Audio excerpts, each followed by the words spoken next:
Daily. Taste the Daily. Summer holidays vandachu, நம்ம GT Holidays vandachu. GT Holidays, South India's #1 travel brand. மகாராணிகளுக்கான மகத்தான antique நகைகளின் சங்கமம் AMR சுமங்கலி jewellers, குகை மற்றும் 4 road, Salem.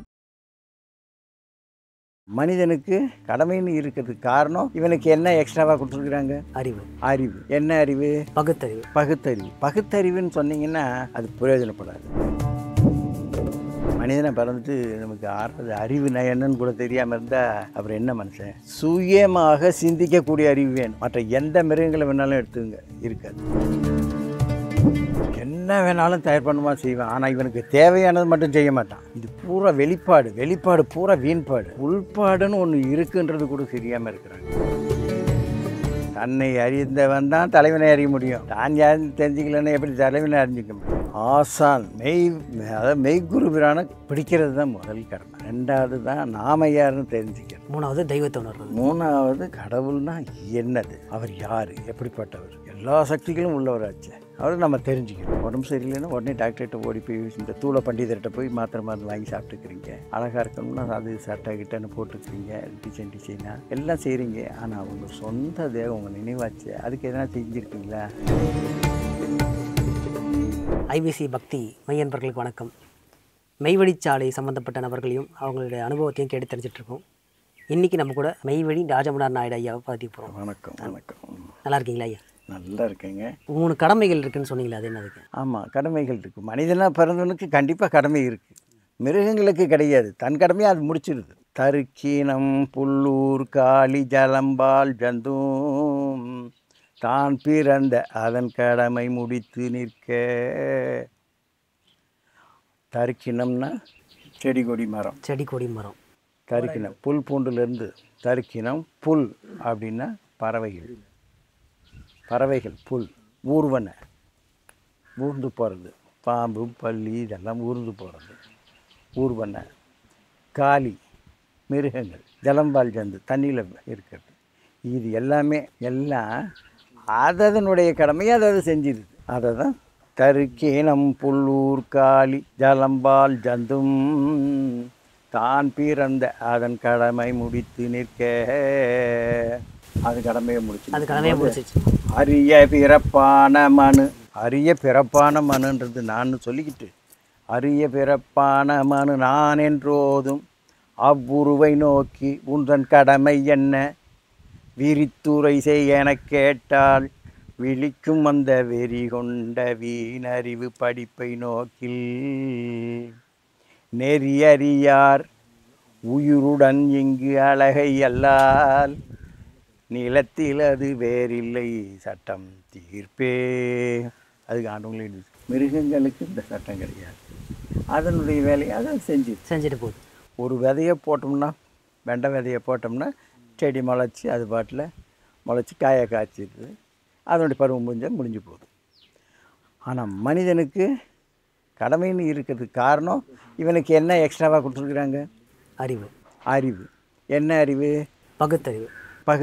பகுத்தறிவுன்னு சொன்னீங்கன்னா அது பிரயோஜனப்படாது. பகுத்தறிவு மிருகங்களுக்கும் இருக்குது. மிருகங்களுக்கும் பகுத்தறிவு இருக்குது. நல்லது கெட்டது அதுவும் தெரியுது. தான் குட்டி வந்து பால் குடிக்க வந்தால் கொடுக்கும், வேறு குட்டி வந்தால் கொடுக்குமா? கொடுக்காது. நல்லது அதுக்கு தீனி சாப்பிட்றத போட்டால் தான் சாப்பிடும், இல்லைன்னா சாப்பிடாது. அதுவும் பார்க்குது, நல்லது கெட்டது அதுன்னு பார்க்குது. இது சாப்பிட்லாம், இது சாப்பிடக்கூடாது, இது நம்ம குட்டி, இது பிரத்தியார் குட்டி, அது தெரியுதே. புளி எடுத்துக்கிட்டால் கூட 30 அடிக்கு உள்ளே இருந்தால் தான் பாய்மை ஒளி, அதுக்கு மேலே இருக்குதுன்னா பாயாதே. அப்படியே மெதுவாக பதுங்கி போய் தான் பிடிக்கும். புரியுதா? அப்போ அது தெரியாமையாக இருக்குது. பார்க்குது, தன்னையும் தெரியுது, அடுத்ததையும் தெரியுது. 5 அறிவு தானே அதுக்கும் இருக்கே பகுத்தறிவுன்றது. அது நல்லது கெட்ட தெரியாமல் இருக்குது, நல்லா தெரியுது. அப்போ 6வது அறிவு என்ன? சிந்தனைங்களா? சிந்திக்கவும் தெரியுமே. அதுக்கு சிந்திக்காமையாக செயல்படுது. நல்லா சிந்திச்சு தானே போகுது. மான் அங்கே இருக்குதுன்னா உடனே பாஞ்சிருதா? யோசனை பண்ணி பதுங்கி போய் பக்கத்தில் தாவினா தான் பிடிக்க முடியும்னு போகுது இல்லையா? அப்போ சிந்திக்காமையாக இருக்குது. அப்போ 6வது அறிவு என்னதுங்க? மனிதனை பிறந்துட்டு நமக்கு 6வது அறிவு என்னன்னு கூட தெரியாமல் இருந்தால் அப்புறம் என்ன மனுஷன்? தெரிஞ்சு இருக்க வேண்டிய ஒன்றில் இதுன்னு சொன்னேன். மனிதனாக பிறந்துட்டா அதுங்களுக்கு இல்லாத ஒன்று நமக்கு 6 அறிவு இருக்குன்னு சொல்லிக்கும். அந்த 6வது என்னென்னு தெரிஞ்சிருக்கணும் இல்லையா? அதுவும் சிந்திக்கும், நம்மளும் சிந்திப்போம். கடவுளை பார்க்கணும், அதை பார்க்கணும். அது கடவுளே இல்லைன்ற நாஸ்திகங்கிட்ட கூட 6வது அறிவு இருக்குது.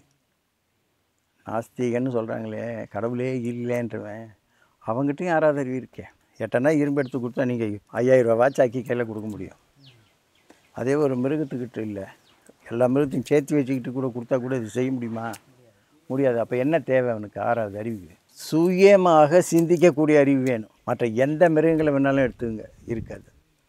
சுய சிந்தனை இருக்காது. தன்னுடைய உடம்பை மட்டும்தான் வளர்க்கும். நான் சொல்கிறேன் புரியுதுங்களா? கரெக்ட். தன்னுடைய உடம்பை வளர்க்குறதுக்கு மட்டும், அது செட்டப் ஆஃப் மைண்டுன்னு சொல்கிறது. மிருகங்களுக்கு பூராமே செட் பண்ணி வச்சாச்சு. தன் உடம்பை வளர்க்கும், தன் குட்டிகளை வளர்க்கும், பெருசானொன்று விரட்டி வச்சுட்டு அது பாட்டில் இருக்கும். ஆனால் மனிதனுக்கு அப்படி இல்லை. என்னென்னதை இதெல்லாம் சேர்த்தோம்னா இப்படி ஆகும். ஒரு நாட்டையே ஒன்றும் இல்லாமல் பண்ண முடியும். அதுக்கு வேண்டியதெல்லாம் சேர்த்து இங்கேருந்து 2 டன் மிச்சம் இது மருந்தை கொண்டே போட்டு அந்த நாட்டையே அடிச்சிடுவான்.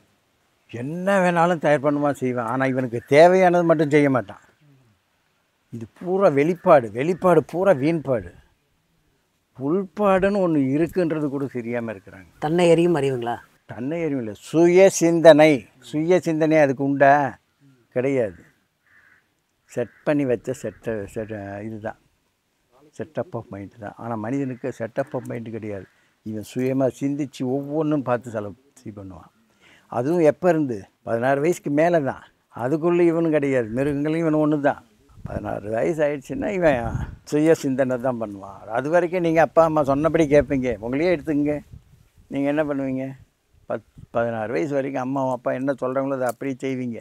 ஆனால் அதுக்கு மேலே நீங்கள் யோசனை பண்ண ஆரம்பிச்சுருவீங்க. அவங்க சொன்னாலும் அது சரியாக இருக்கா, தப்பாக இருக்கா, கரெக்டாக இருக்கான்னு பார்த்துட்டு சரியாக இருந்தால் செய்வீங்க, இல்லை செய்ய மாட்டீங்க.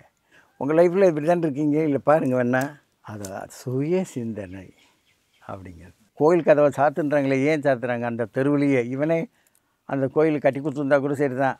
செத்துட்டான்னா கோயில் கதவை சாத்தி விடுவாங்க. ஏன்? தீட்டாகி செத்துப்பிட்டான்னு. அப்போ இப்படி போகிறதுக்காக நம்ம பிறந்தோம். அப்போ நாம் யாருன்னு தெரிஞ்சு, இப்படிப்பட்ட கேவலமாக போகிறதுக்காக நம்ம வந்தோன்னு தெரிஞ்சு, நம்ம யாரை ஆகணும், எதுக்காக வந்தோம், நாம் யார், இது தெரிஞ்சுக்கிறது முதல் கடமை. 2வது கடமை, முதல் கடமை இது இல்லை. ஒரு மெய்குரு பிரானை பிடிக்கிறது முதல் கடமை. இது 2வது கடமை. நாம் யாருன்னு தெரிஞ்சுக்கிறது. 3வது தான் கடவுள் நான் யாருன்னு தெரிஞ்சுக்கிறது. புரியுதா? தன்னை அறிந்தால் தானே தலைவனை அறிய முடியும். தன்னை அறிந்தவன் தான் தலைவனை அறிய முடியும். தான் யாருன்னு தெரிஞ்சுக்கலன்னா எப்படி தலைவனை அறிஞ்சிக்க முடியும்? 3வது கடவுள்னா யாருன்னு தெரிஞ்சுக்கிறது. முதல் கடமை ஆசான் அதாவது மெய்குரு பிரானை பிடிக்கிறது தான் முதல் கடமை. 2வது தான் நாம யாருன்னு தெரிஞ்சுக்கிறது. 3வது தெய்வத்தை உணர்றது. 3வது கடவுள்னா என்னது, அவர் யார், எப்படிப்பட்டவர், எல்லா சக்திகளும் உள்ளவராச்சு, அவர் நம்ம தெரிஞ்சுக்கணும். இது நம்மளுக்கு தெரிஞ்சிக்க வேண்டிய ஒன்றும் கடமைன்னு இருக்குதுன்னு சொன்னேன் இல்லையா? அது கடமைன்றது நாம் ஒவ்வொன்றா 3 கடமைகள் இருக்குது. இப்படி நிறைய கடமைகள் இருக்குது. இது நம்மளை பற்றி சொல்லிக்கிட்டு வந்தது. நாம் யாருன்னு முதல்ல தெரிஞ்சுக்கணுமா இல்லையா? அதுக்கப்புறம் தான் நான் அடுத்ததை பார்க்க முடியும். நாம் யாருன்னு சொல்லுங்கள். இந்த உடம்பு நீங்கள் அப்படின்னு சொல்கிறீங்க. இந்த உடம்பு நீங்கள் தானே. உங்கள் பேர் கற்றதனால் ஆய பயனன்கொள் வாலறிவன் நற்றால் தொழாரெனின் அப்படின்னு அந்த திருக்குறள் என்ன சொல்லுது? நற்றாலை தொழாமல் எதுவும் பிரயோஜனம் இல்லை அப்படிங்க. அப்போது அது நம்ம கடவுள்னா யாருன்னு தெரிஞ்சுக்கிறது. முதல்ல நம்ம யாருன்னு தெரிஞ்சால் தானே. இப்போது வாலறிவன்னு நீங்கள் சொல்கிறீங்க. உங்கள் நாமம் நீங்கள் சொல்கிறீங்க. இந்த நாமம் யாருக்கு வச்சது? உடம்புக்கு வச்ச ஒரு பேர். இந்த உடம்புக்கா? இப்போ நான் கூப்பிட்றேன். இந்த உடம்பு அப்படியே தான் இருக்குது. ஏதோ ஒன்று மட்டும் வெளில போயிடுச்சு. வாலறிவன்னு கேட்டால் என்னங்கன்னு கேட்குறதே இல்லையே. கண் காது மூக்கு இந்த உடம்பு அப்படியே தான் இருக்குது, என்னங்க அப்படின்னு கேட்க மாட்டேங்குதே. ஏதோ ஒன்று போயிடுது.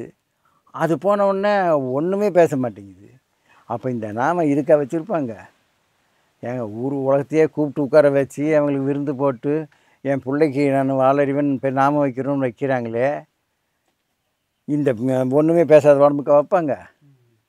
எதுக்கு வச்சுருப்பாங்க? உங்களுக்குள்ளே ஒன்று ஜீவன் ஒன்று இருக்கணும், இல்லை உயிர்னு ஒன்று இருக்கணும்.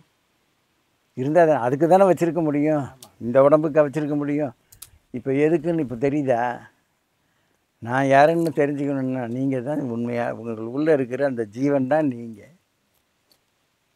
அந்த ஜீவனுக்கு வச்ச நாமம் அது. அந்த ஜீவன் அப்படி நவந்துடுச்சுன்னா இதுக்கு பேரே வேறு. பிறக்கும்போது என்ன சொல்கிறாங்க? பிற சவம்னு சொல்கிறாங்க. சவமாக பிறந்தீங்க. அதுக்கப்புறம் அது நவந்துடுச்சுன்னா, ஜீவன் நவந்துடுச்சுன்னா என்ன சொல்கிறீங்க? ஜீவன் தான் நாமன்னு தெரிஞ்சுக்கணும். வெளியில் இருக்கிறது இறைவன், உள்ளே வந்துட்டால் ஜீவன். ஜீவன் தான் நாம். இது முதல் கடமை. ஆமாம், நாம் யாருன்னு தெரிஞ்சுக்கிட்டா. ஆனால் தெரிஞ்சுக்கல இன்னும். நீங்கள் ஜீவன் தான் நாமன்னு தெரிஞ்சுக்கிட்டீங்க. இந்த உடம்பு அழிஞ்சு போகுதா இல்லையா? ஒன்றும் மண் போட்டால் மண்ணில் தின்னுடுது, நெருப்பில் கொடுத்தா சாம்பல் ஆக்கிடுது இந்த உடம்பை. ஆனால் ஜீவன் இருக்கிற அந்த ஜீவன் வந்து என்றைக்குமே அழியாததாச்சே. ஜீவன் வந்து மற்ற மிருகங்களுக்கெல்லாம் அழிஞ்சு போகிறது. ஆனால் இவனுக்கு ஜீவன் இருக்கிறது அழியாத பொருளாச்சே. நீதி எனும் பொருளான மனுக்குலத்தை, இந்த நீதி எனும் பொருளான மனுக்குலத்தை நித்தியனும் நித்தியத்திற்கே படைத்தான். நீதி எனும் பொருளான இந்த மனுக்குலத்தை நித்தியனும் நித்தியத்துக்கே படைச்சான்றாங்க. ஏன்னா மனுக்குலம் மட்டும் அழியாத ஒரு ஆள், என்றைக்கும் அழிய முடியாது இவனால். அதனால தான் ஜீவன்றதுக்கு அழிவே கிடையாது. நமக்கு நாம் யாருன்னா ஜீவன். மற்ற மிருகங்களுக்கெல்லாம் உயிர் மட்டும்தான் இருக்குது. நம்மக்கிட்ட ஜீவன் இருக்குது, கடவுள் இருக்கிறாரு, உயிரும் இருக்குது. அதுக்கு 5 அறிவு கொடுத்தது செட்டப் ஆஃப் மைண்டு. மனுஷனை பாருங்கள், பிறந்த உடனே குழந்தை மூத்தத்தில் கிடந்தாலும் அப்படியே கிடக்கும், பட்டுமத்தியில் போட்டாலும் அப்படியே கிடக்கும், என்னன்னு கூட உணர தெரியாது. ஆனால் மிருகங்களில் ஏதாவது ஒரு குட்டி போட்டுச்சுன்னு வைங்க, என்ன பண்ணுது? உடனே தட்டுக்கு புத்துக்கு எந்திரிச்சு பால் குடிக்க ஓடிடுது. 5 அறிவோடையே பிறக்குது. இவன் அப்படி இல்லையே, ஒவ்வொரு அறிவாக வளர்ந்து வரான். புரியுதுங்களா நான் சொல்கிறது? அப்போது நாம் யாருன்னு தெரிஞ்சுக்கிட்டு இன்னும் இதையும் சொல்ல வேண்டியது இருக்குது. இந்த உடம்பு அழிஞ்சு போகிற உடம்பு, ஜீவன் வந்து அழியாததாச்சே, அது என்றைக்கு இருக்கிறதாச்சே, நித்தியத்துக்கே படைத்தான்னு சொல்லியிருக்காங்களே. அப்போ அழியாத உடம்பு ஒன்று இருக்கணுமே இந்த ஜீவனுக்கு. அழியாத உடம்பு எது அப்படின்னு தெரியணும் இல்லையா? அழியாத உடம்பை தெரிஞ்சுக்கிட்டால் தான் நாம் யாருன்னு தெரிஞ்சுக்கலாம். அழியாத உடம்பு ஜீவன் ஒன்று இருந்தால் நினைவுன்னு ஒன்று இருக்கும் இல்லையா? இருக்குமா இல்லையா? இருக்கும். ஜீவன் போனால் அந்த நினைவு அது கூட போயிடும். ஜீவன் இருந்தால் நினைவு இருக்கும். நினைவு இருக்குதா பாடுறான்பாங்க தட்டி, ஜீவன் போனால் நினைவு கூட போயிடும். அப்போ நினைவுன்றது தான் அந்த ஜீவனுக்கு அழியாத தேகம், சொந்த தேகம். அதை தெரிஞ்சுக்கணும். அதுதான் முதல் கடமை. நாம் இன்னான்னு தெரிஞ்சுக்கிட்டா, நாம் நம்மளுடைய நினைவு தான் இன்னும் தெரிஞ்சுக்கிட்டோமே. சரி, அந்த நினைவை நம்ம ஏதாவது நம்ம இப்போ இந்த உடம்புக்கு மட்டும் தினம் என்னென்னலாம் செய்கிறீங்க? பசி எடுத்தால் சாப்பிட்றீங்க, ஆளுக்காயிடுச்சுன்னா குளிக்கிறீங்க, உடம்பு சரியில்லைன்னா உடனே டாக்டர்கிட்ட ஓடி போய் இந்த தூள பண்டிதர்கிட்ட போய் மாத்திரை மருந்து வாங்கி சாப்பிட்டுக்கிறீங்க. அழகாக இருக்கணும்னா அது சட்டை கிட்டன்னு போட்டுக்கிறீங்க, டிசைனாக எல்லாம் செய்கிறீங்க. ஆனால் உங்கள் சொந்த தேகம் உங்கள் நினைவாச்சு, அதுக்கு எதனா செஞ்சுருக்கீங்களா? இல்லையே. குப்பை குளத்தை தானே கொண்டு போய் சேர்த்தி வைக்கிறீங்க. எதை எடுத்தாலும் நினைவு அதில் தானே கொண்டு போய் சொருகி வச்சுக்கிறீங்க. சொந்த தேகமாச்சே, அதுக்கு எதாவது செஞ்சீங்களான்னு இல்லையே. நம்ம சொந்த தேகம் இன்னதுன்னு தெரிஞ்சுக்கிட்டதுக்கு, நாம் யாருன்னு தெரிஞ்சுக்கிட்டா நம்மளுடைய சொந்த தேகம் தெரிஞ்சிருக்கணும். தெரிஞ்சுக்கிட்டா சொந்த தேகம் இன்னதுன்னு தெரிஞ்ச உடனே அந்த சொந்த தேகத்துக்காக பாடுபடணும். முதல் கடமை என்னென்னா மெய்குருவரான பிடிக்கிறது தான் முதல் கடமை. குருவை தெரிஞ்சுக்கிறது முதல் கடமை. முதல் கடமை குருவை பிடிக்கிறது. 2வது கடமை நாம் யாருன்னு தெரிஞ்சுக்கிறது. 3வது கடமை கடவுள்ன்றது. கடத்துக்கு உள்ளேன்னு இருக்கே, கடவுளை எங்கெங்கேயோ தேடி அலைகிறீங்களே, இல்லை நமக்குள்ளே தான் இருக்காருன்றது தெரிஞ்சுக்கிறது. சிறப்புங்க. இந்த 3 கடமை இதை நிறைய விரித்து சொல்லணும். மேலே கொஞ்ச நேரத்தில் எல்லாம் இதை சொல்ல முடியாது. 1 மணி நேரமாக அது ஆகிடும். என்ன சுருக்கமாக வேணும்னா இவ்வளோ தான் சொல்ல முடியும். நீங்கள் ஃப்ரீயாக வேணால் வாங்க, என்றைக்கு வேணாலும் உங்களுக்கு எல்லாம் கிளியராக சொல்ல முடியும் என்னால். யாருக்கு தேவையோ இங்கே மெய்வழிச்சாலை வந்து இதை பற்றி எலாபரேட்டாக டீட்டெயிலாக தெரிஞ்சுக்கலாம், நல்லா தெரிஞ்சுக்கலாம். என்ன பாடல் வேணாலும் கேளுங்க, சொல்கிறதுக்கு நான் ரெடியாக இருக்கேன். ரொம்ப சந்தோஷம். Taste the Daily. Summer holidays வந்தாச்சு, நம்ம GT Holidays வந்தாச்சு. GT Holidays, South India's #1 travel brand. மகாராணிகளுக்கான மகத்தான ஆன்டிக் நகைகளின் சங்கமம் AMR சுமங்கலி ஜுவல்லர்ஸ், குகை மற்றும் 4 ரோடு, சேலம்.